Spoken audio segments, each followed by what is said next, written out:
Thanks, Bill, and good afternoon to all of you here from Germany who are joining our webinar today. On our last webinar a month ago, we had covered the up-to-date dry processing of ultrafine industrial mineral fillers down to a density of 0.9 micron, which was covering relatively soft minerals. Today, our topic is the dry and wet micronization of hard industrial minerals down to the nano range, which needs to discuss various different aspects compared to the processing of soft minerals. Among these aspects are the much higher specific energy per ton of product of the same target fineness, and another one is the highly varying character of these hard minerals, which needs heavy and economically affordable wear protection in order to protect the equipment, but also in order not to pick up iron contamination, which is an absolute no-go for most of the hard mineral powder applications. This webinar will cover first the definition of industrial minerals and answers the question, what is a hard mineral? We will introduce in particular the dry processing of standard grades, which are crisp and coarser powders in the range of C97, 45 to 100 microns. The second subject is about the dry processing of special grades, followed by a topic around the dry processing of ultrafine grades. Here we talk about products with a particle size of the 51 to 3 microns. Nano products and powders are in everybody's here today, and we see quite a lot of activities in this field. Therefore, I will introduce possibilities and limits of processing nano grades. And the last subject today is about the elimination of metal contamination, which is related to heavy wear protection. The webinar will end with a short summary followed by a Q&A session. What are hard minerals among industrial minerals?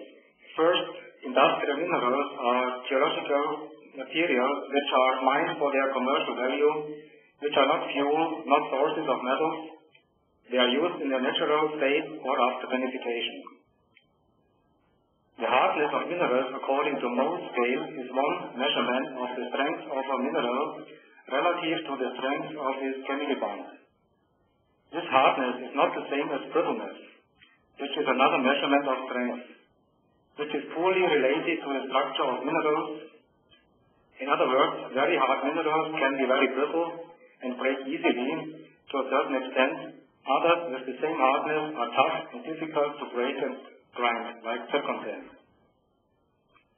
The Mohs scale was developed by Mr. Friedrich Mohs about 170 years ago, and is actually a comparison of minerals between the softest mineral talc with a hardness of 1 Mohs and the hardest one diamond, which is a value of 10. The comparison is carried out by a stretching test, as the harder mineral can scratch the softer and not vice versa. Hard minerals are those minerals starting with a hardness of 4 to 5 Mohs. Feldspar, for example, has such a hardness between 4 to 5 Mohs. Typical hard minerals are quartz, or also called silica, in form of rock or sand. Feldspar is another one. Both silica and feldspar are widely used in the ceramic industry. Methylene cyanide, also used in the ceramic industry, has special properties. Zircon sand, a very hard and tough mineral on the Mohs scale just before diamond, and used as a classifier for ceramic glaze. Natural iron oxide rust is a natural rust pigment. Calcined kaolin, which gets very hard after calcination.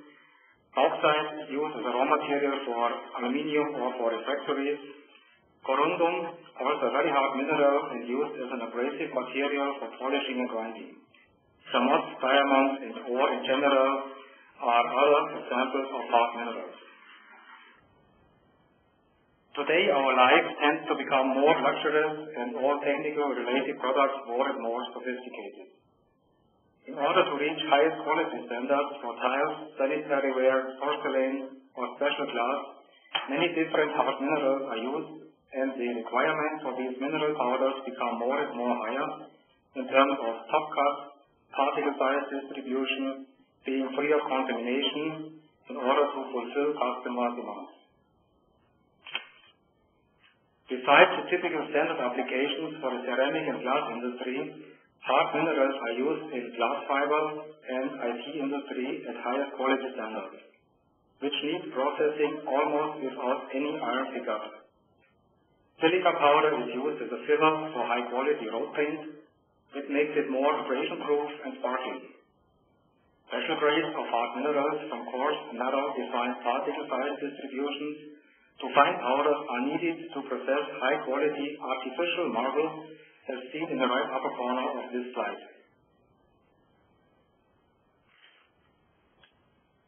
In summary, hard minerals are mainly used for applications as ceramic raw material, glazing material, artificial marble, glass components, fiberglass, paint fillers, abrasives for polishing, high-tech ceramic components, and refractory material. The first subject is targeting the production of silica and feldspar for so-called standard grades for the ceramic industry. Typical standard grades today are narrow fractions with as little as possible under and oversized particles of silica and feldspar grids ranging from 100 to 800 microns, 75 to 630 microns, or various fractions for so-called glass sand between 100 to 300 or 100 to 500 microns, as well as standard powders from usually P97 45 to 100 microns, but also up to a fineness of P97 20 microns, which is called porcelain powder. Depending on the production process of the grid fraction, for example, impact crushers and screens, you may have lots of unsellable under and oversized materials which can be collected and converted in a formless classifying circuit into a standard powder of P97 20 to 100 microns, which means a lot of these unsellable fractions. This flow sheet might look very confusing on the first glance, but is today a necessity for the production of silica and feldspar products for the ceramic and glass industry. Today, such processing systems are and must be designed for being very flexible for adaptation in order to fulfill the changing requirements of the end users of the processed hard minerals. This means being able to produce a wide variety of grids and powders in one plant. Before I explain in detail the flow sheet of such a flexible production plant, I would like to split it up into the individual production steps for easy understanding of the flow sheet. We have a drying step, which is here a drum dryer, which is drying the product from a surface moisture of up to 8% water down to 0.5%. Then we have the grinding step, here by a wear-protected ball mill, which is reducing the size from 5 mm down to below 800 microns. Followed by a screening stage, here a multi-tech screen, which gives the grid fractions to order. Then followed by a double-stage classification, one for the dusting of the grid and the other for powder production. We have a central dusting stage for the whole plant, as we have to work in a dust-free environment. The system has, of course, a end-product silo stage with packing, and, of course, overall, we have an automation system which controls the whole process. Now coming back to this flow sheet. On the left side, you see the drying stage, which is reducing the moisture down to 0.5% water. This dried product is conveyed to the feed silo of the ball mill. In this system, we have also the possibility to feed direct already dry feed product to the feed silo by a separate feeding station. From the feed silo, the product is passing the ball mill and lifted up by a bucket elevator up to the screening stage, where the grid is produced. As a screen cannot do a very good cut with 100 microns, the first classifier is used here for the dusting of the undersized screen product, followed by a second classifier which is providing a top cut of the powder, for example, 45 microns. In this system, you have also the possibility to bypass even the ball mill in case you only need screening or classification. On the right side, you see various product silos from where the powder is pneumatically conveyed to the packing station. Here you see a typical ball mill under installation with traditional gear and pinion drive concept on the left side, and a direct-driven ball mill on the right side. Direct-driven ball mills are a few % more efficient in transferring the energy into a specific grinding energy, but are typically in use only for a driving power up to 400 kilowatts, as bigger sizes become quite expensive. Direct-driven ball mills are having the outlet usually on one side of the ball mill drum and are less suitable for producing steep particle size distribution. That means the target for them is more the powder production, not the grit. This schematic drawing shows a conventional gear and pinion-driven ball mill with a center outlet in the middle of the drum, with two inlets into the ball mill. The raw materials and the reject from the classifiers or screens are divided 50 to 50 for the two inlets of the ball mill. The mill here illustrates an aluminum oxide lining with aluminum oxide grinding media, which guarantees long lifetime of the mill lining and media, and of course no iron pickup during the grinding process.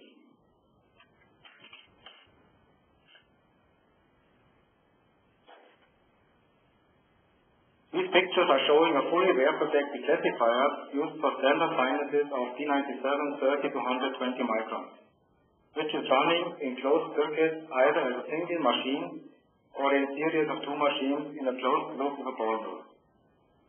I will go into more detail about the ceramic wear protection of such classifiers in the last topic today. This modern design shows also how compact such classifiers can be, compared to typical circuit air classifiers with internal airflow, which are having a size of 5 times bigger than such compact units. For the grid production, either tumbling screening machines or multiplex screens are used for fractioning, for example, of glass sand in a fraction 100 to 500 microns. Just to repeat, we introduced flexible system of a ball mill for standard grade is suitable for grit and powder production. However, if the grit is produced by impact crushers, the standard powders are simply produced just with one ball mill and one or two classifiers. The next subject today is about the production of special grades of hard minerals and stays under the headline Double Selection, One Plant, Two Products. And I mean here two special product grades different from those standard grades we spoke before. That means so-called master tailored powders for sanitary, tile, and porcelain industries, and ends in the production of powders designated to the production of ceramic body and ceramic glaze materials. In fact, the ceramic industry is quite a conservative one, in which each ceramic producer has his own philosophy in preparing and selecting the raw materials, and it is not easy to change their mind in processing. However, over the years, most of the ceramic industry turned away from the classical wet grinding and batch mills, where the hard minerals did run, for example, 12 to 14 hours for grinding in a batch, and results due to the permanent overgrinding effect in the mill in a wide distributed particle size distribution, as shown here. Later it became more common to carry out the grinding of the hard mineral components for the ceramic industry in dry-operated closed ball mill classifying loops, where the ground material is permanently offered to a dynamic air classifier, which takes out the ready ground particles. This avoids to a certain extent the overgrinding effect of the wet batch mill process and results in more narrow particle size distributions, as shown in the middle of the slide. However, the particle size distribution was still not narrow enough, and the ceramic R&D division requested for tailor-made very narrow particle size distributions. Today's requirements for ceramic body mass and ceramic glaze products are actually very steep distributed products, especially in the lower end of the particle size distribution.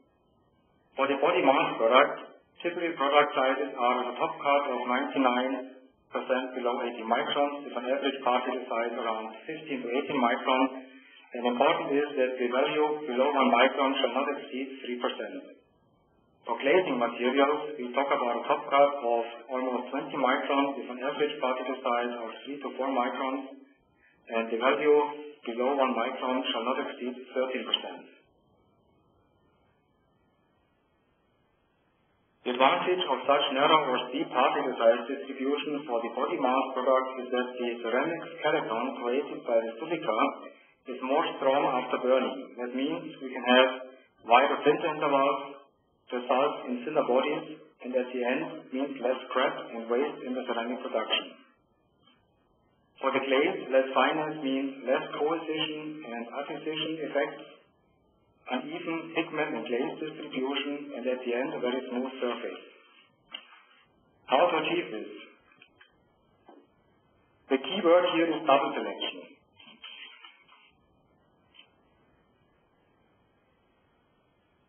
Here you see another flowsheet of a plant which is suitable for processing of special grades. Basically you have 3 core machines, the ball mill with center outlet,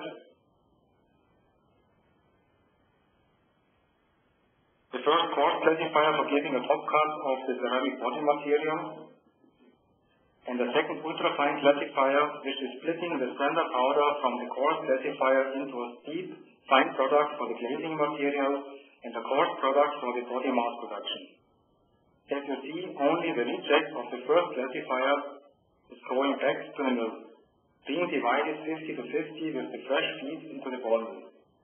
Both products of the second classifier are end products, with a very steep particle size distribution. Important for achieving a steep and narrow particle size distribution is to avoid already during the grinding process in the ball mill the creation of lots of fines at the lower end of the particle size distribution. This is achieved by the use of ball mills with center outlet, as this avoids a lot of overgrinding due to the shorter residence time of the product in the ball mill, and by the selection of the right grinding media. Here you see a particle size distribution after the ball mill with center outlet with less fines. The first classifier system makes the top cut of the body mass product. Actually, the yellow line represents the so-called standard ceramic powder grade, which can be sold already as a product. But by a second cut, which the serial installed ultrafine classifier, which takes out the fines of this standard product, you can achieve 2 very steep distributed products with specifications as shown before for body mass and glaze products. The red line PSC is used for glaze and the blue line one for the body mass product. Here in this example, 20 micron and 75 microns are shown as top cut, but it can also be a selection of 10 micron and 45 micron products. We use here a fully wear-protected ultrafine classifier for the second cut, as the second cut must be very fine. Both products after the second cut have the required steep particle size distribution at the lower end of the particle size distribution, which gives all the explained advantages of the special grades. Here an example from the field. We have here a 2.7 by 5 meters ball mill with a coarse classifier and one ultrafine classifier. The system has installed overall almost 300 kilowatt hours power and is producing for quartz silica capacity of 5.3 tons per hour for the body mass product and 4.7 tons per hour for the glaze product. The capacity for feldspar is about 20% higher as it is easier to grind. This 80 to 20% ratio is almost exact the demand ratio of glaze and body mass product for a ceramic factory. Another very interesting subject is the processing of ultrafine grades of hard minerals down to a fineness of T97, 5 micron or even finer. How to get these fine particles dry processed today? No more like this. However, the physics remain the same today. Over the years, all the classifying circuits were developed from maximum fineness of T97 10 micron down to close to 3 microns per day. This was possible by the optimization of all ball mill parameters, the use of grinding aid, and the incorporation of advanced classifiers. There are quite a number of processing parameters which are influencing the results and efficiency of ball mill classifying systems. Where is the ball mill revolution? Today, it can be varied by the use of a frequency converter easily. There is the L to T ratio. A longer drum will lead to a higher fines content, but might be less efficient. There is a selection of grinding media. We can have steel taps, balls made from steel or ceramic. Steel taps have a higher bite density and are therefore more efficient. We have the sizing of the grinding media. The right sizing between 15 to 50 millimeter balls or steel taps depends on the end product fineness, but also on the maximum feed size of the product. There is the number of grinding chambers. Typically and preferably, a single chamber mill is used, but 2 or 3 chamber versions are still on the market, which are less flexible when a change of the performance is needed later, which is often the case. We have the selection of mill lining. For hard minerals, usually ceramic linings from aluminum oxide are in use. An alternative here is a silex lining, which is a natural SiO2 stone.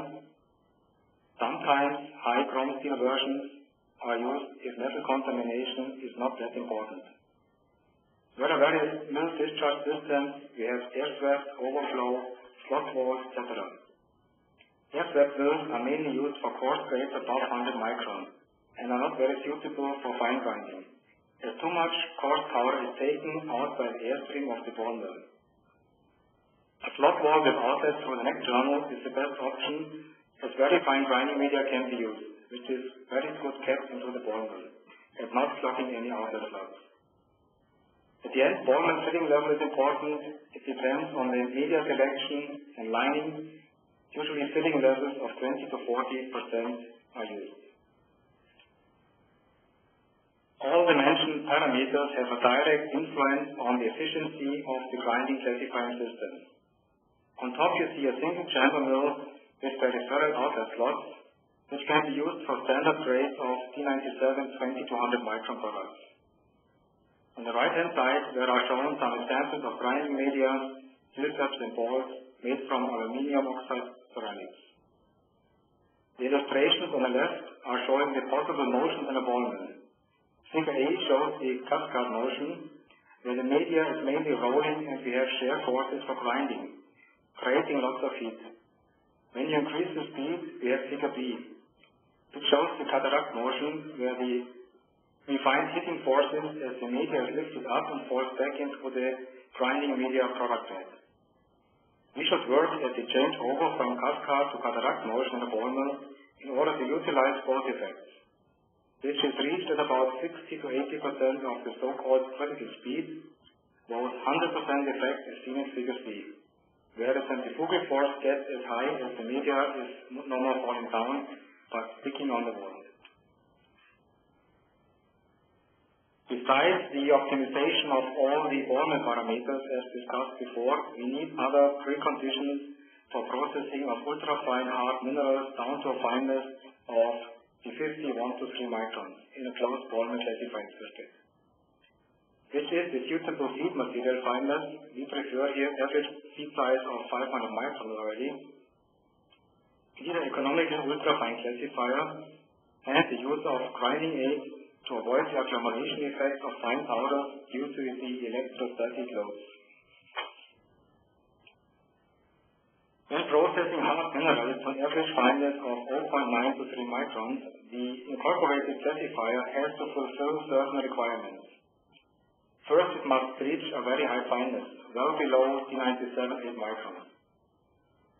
We need the highest possible output on a single processing machine. That's why we use often multi-wheel classifiers. The classifier must have, of course, a very sharp top cut, excellent fine seal, and the ability of air dispersing at lowest energy consumption. And of course, we need reliability in the daily rough operation of a mineral operation and heavy and very durable wear protection of the machine. This flow sheet is actually a screenshot from an existing touchscreen control. It's showing how compact and simple such ball mill classifying circuits for ultrafine powders can be today. It is mainly one ball mill and one multi-wheel classifier. in circuit which makes you the powder of -3 to 5 microns. Here again you can see the control by load cells, the control here the cold ball weight, airflow measurement and control, and the weighing cells for the feeding.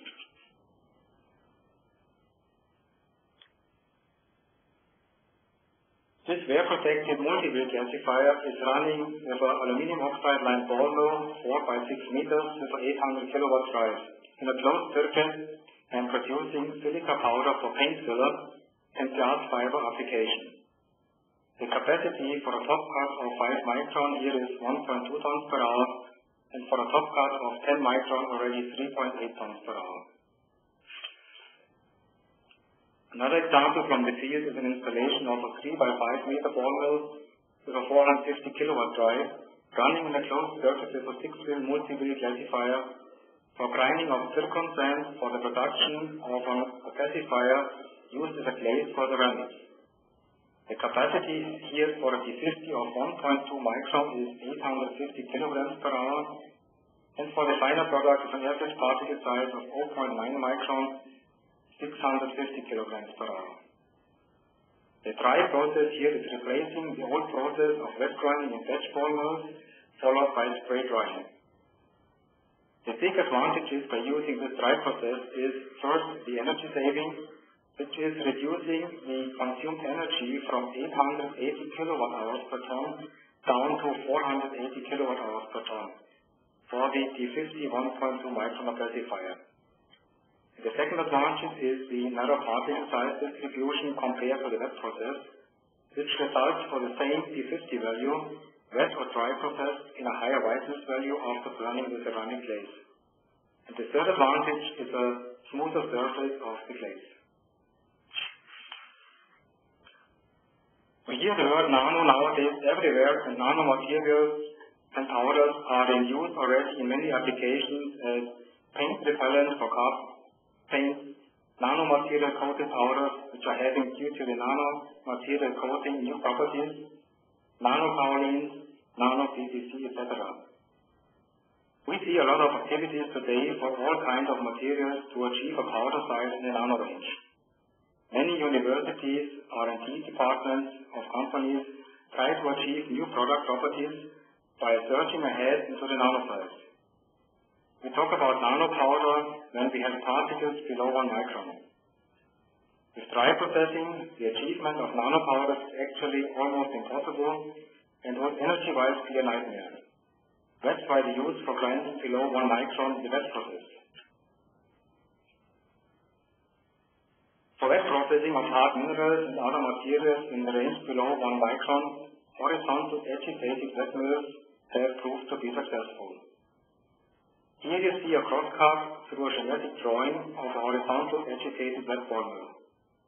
Such mills have a special designed stirrer which is agitating the grinding media in the grinding chamber. Depending on the application, usually very fine media up to 100 micron or even 50 micron is used, which is made from steel, aluminum oxide ceramic, zircon silicate ceramic or zircon oxide ceramic. At the outlet of the mill you see a slotted screen through which the ground slurry is leaving the mill. To the right side, the mill is sealed by a slide ring bearing in order to prevent slurry coming into the bearing section of the mill. Here we have a medium-sized agitated wet ball mill with a 75 kilowatt drive, which is in use for grinding highly pure silica powder, starting with a dry process powder with a top cut of 20 micron, down to a top cut of 800 nanometers. This silica is used for IT components. As I mentioned, many universities and R&D centers are searching for new materials in the nano range. For those, such small lab mills are very useful as small quantities of products can be processed. These mills are very flexible by using different sizes of grinding chambers, ranging from a quarter of a liter to almost 1 liter. There are also a big variety of materials available for the stirrers, the starter, and the grinding media. You can have all them made from steel, wear-resistant polyurethane rubber, or various ceramics as aluminum oxide or zircon oxide. This mill can be easily dismantled for cleaning purposes as well. For those who have very expensive materials to process, small lab mills, as the slide before shows, may be still too large in size. There is a new PICO-Liq on the market since some months, which is designated for processing of some grams of material only.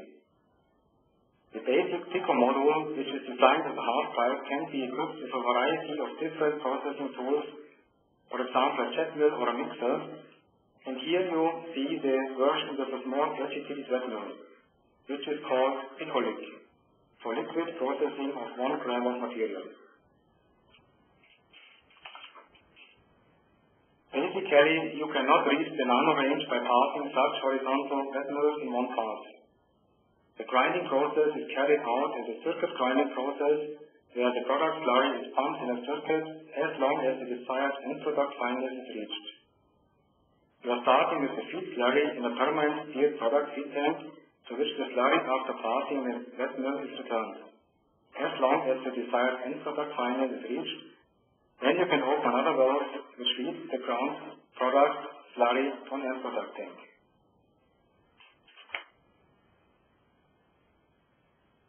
But nothing is free of charge, and one can imagine that such a circuit grinding process where the slurry is passing the wet mill many times, the overall specific grinding energy is accumulating.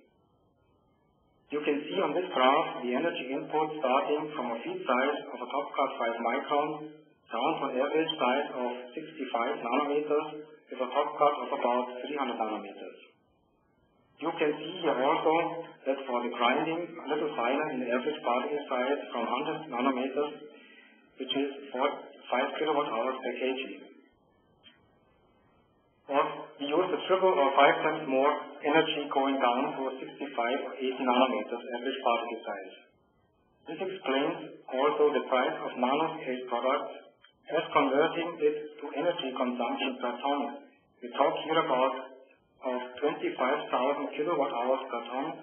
It means about $2,000 to $3,000 per ton grinding energy. Here you see some electron microscope pictures of the same product as shown in the graph before. When reaching such nano fineness, the particles have a strong tendency to stick together, which you can see here. When talking about nanometer, you have to define the analyzing method exactly, as there are a variety of analyzers on the market which will give you totally different results on one and the same product fineness. Here are some examples of minerals processed on a agitated wet mill down to nano size. You have your top cut for SiC abrasives of 350 nanometers, silica powder and zircon oxide down to 300 nanometers, or titanium dioxide down to 500 nanometers. Metal contamination. When processing hard minerals, which are often used in the ceramic or IT application today, there is a strong request on not picking up any metal contamination during the process. And often not only contamination by metal is forbidden, but also the increase, for example, of aluminium oxide during the process is very much limited. Now, as before, it counts the so-called iron-free processing and the use of wear-protected parts in the processing machines with economic lifetime. That means the relation of use of wear parts to its cost must be reasonable, as the end product price must bear all these costs.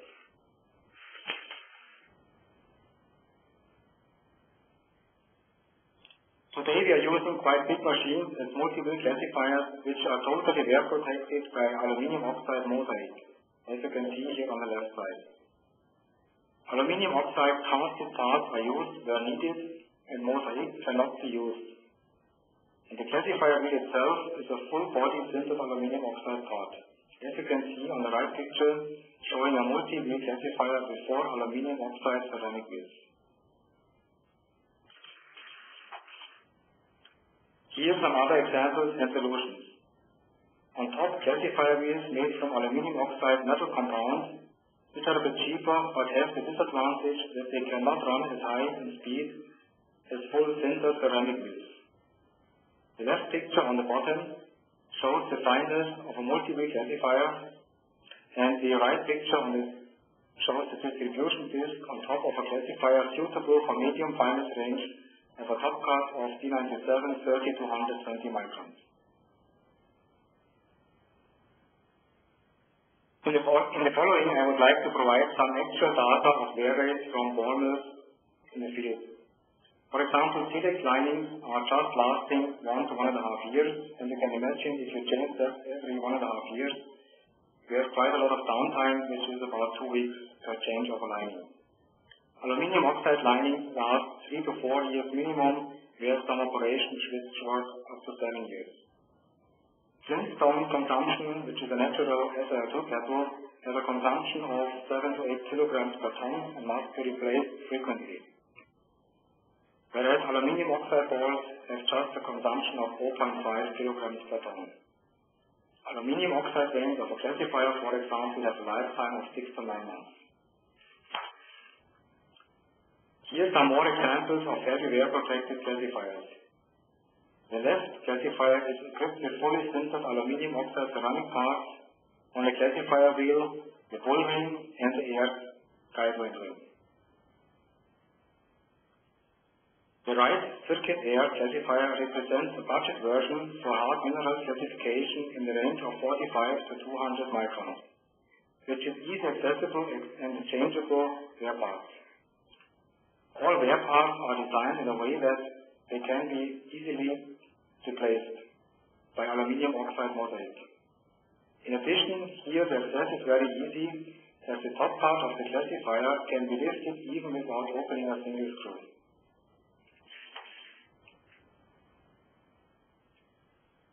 This tier of wet mill is made of sintered zircon oxide and represents the highest level of ceramic wear protection today. A cheaper solution is the agitator made from polyurethane rubber, which is suitable for many applications already. In summary, we can say today we need very flexible processing plants with multi-stages of streams and classifiers in order to fulfill new market demands. Today, dry processing is as much developed as for achieving finenesses up to a D50 of 0.9 microns, for example, zircon sand for a classifier. Grinding of very hard minerals as natural silica down to the nanorange is possible. Excellent and affordable wear protection for iron-free processing is available in order to guarantee highest quality products. At this point, I would like to turn back to Bill. Thank you, Mr. Albert. We now begin our question and answer forum. As we are limited on time, we will try to accommodate all of the questions, but apologize in advance if we are not able to answer all of them.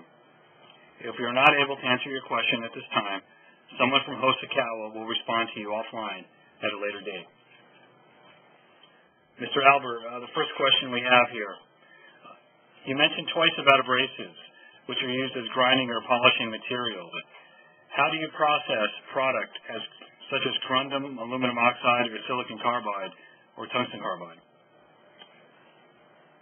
Well, such products need to be processed in a way that the final particle size distribution is following a certain standards, which are exactly defined in the particle size distribution in terms of top cut, the 50, and the content of fines at the lower end of the particle size distribution. This is usually fixed in America, for example, in the ASTM standard. In Europe, we have the FEPA standard, or for example, in Japan, the GW standard. In fact, the requested particle size distribution is a very steep one for all these standards. Coarser grades in the range above 100 micron are ideally crushed by high compression roller crushers and after that screened into the right fractions. Products below 100 microns are micronized by a jet mill, and then we have several classification steps in order to achieve such classifications. Right? Next question. What is the advantage of a horizontal mill versus a vertical wet mill? In a horizontal mill with a screen outlet, you can transfer much more energy per volume. So the mill itself is cheaper. That's the main advantage. I think we have time for one final question, Mr. Albert. What is the benefit of a center discharge mill versus an end discharge when making a D97 of 45 microns and perhaps finer products?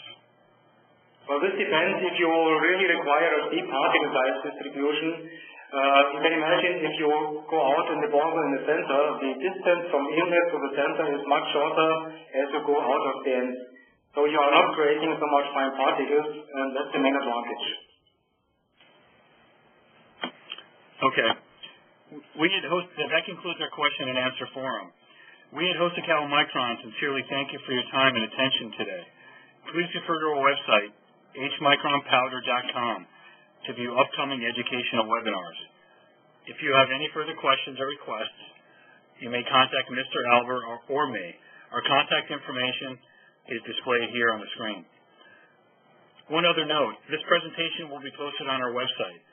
So if you know of any colleagues who may be interested in viewing this or prior webinars, they may do so by accessing our website.